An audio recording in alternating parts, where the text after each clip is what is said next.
बाळासाहेब ठाकरेंसाठी मतदान करायचं असेल तर तुम्ही कोणाला मतदान करणार?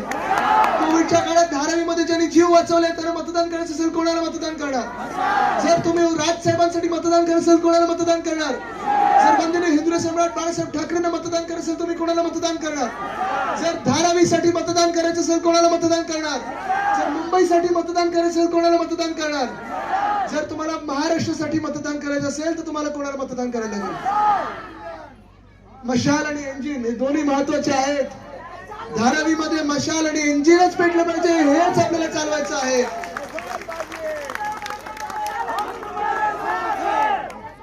जे राजकारण चाललेलं आहे ते भयानक राजकारण चाललेलं आहे. एका बाजूला त्यांची मस्ती बघतोय, त्यांचे मांस बघतोय, त्यांचं सगळं पैशाचं राजकारण बघतोय. पण ही 5 बोटं जी आहेत, ही 5 बोटं ही तुमची सगळ्यांची आहेत. हे आपण वेगळे वेगळे समाज आहोत, वेगवेगळे धर्म आहोत, वेगवेगळे इकडचे इलाके आहोत. ही जर एकत्र येऊन मूठ बनली ना, जरा हात करून मूठ करून दाखवा मला. हम सब एक है और इस हाथ में अगर मशाल आई तो धारावी को यहाँ से कोई हिला नहीं सकता. विकास होगा या नहीं होगा, लेकिन 500 स्क्वायर फुट हर एक को मिलेगा.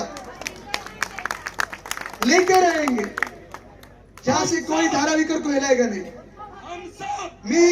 मी इथून पुढे निघायच्या आधी मी तुम्हाला एक वचन देत आहे. मी आदित्य रश्मी उद्धव ठाकरे म्हणून तुम्हाला शब्द देत आहे की मी ह्या धारावीसाठी आधी पण लढत होतो, आता पण लढणार आणि पुढे पण लढत राहणार, कारण माझी बांधिलकी ही तुमच्याशी आहे.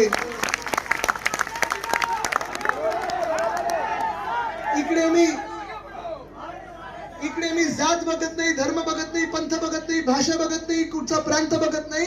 तुम्ही सगळे माझ्यासाठी धारावीकर आहात, तुम्ही माझ्यासाठी सगळे मुंबईकर आहात. आणि हे आपण करून घेणार म्हणजे घेणारच की आपला पुनर्विकास होताना आपला पुनर्विकास धारावी मध्येच होणार.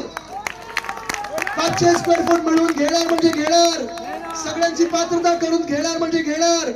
कुंभारवाडा असेल, जन्मोद्योग असेल, कापड बाजार असेल, कोळीवाडा असेल, या सगळ्यांसाठी न्याय मिळवून देणार म्हणजे देणारच. फक्त तुमचं एकच काम आहे, मतदान कोणाला करायचं? मतदान कोणाला करायचं? मतदान कोणाला करायचं? मतदान कोणाला करायचं? मशाल आणि जिथे इंजिन आहे तिथे इंजिन. धन्यवाद. जय हिंद, जय महाराष्ट्र, वंदे मातरम. हॅलो.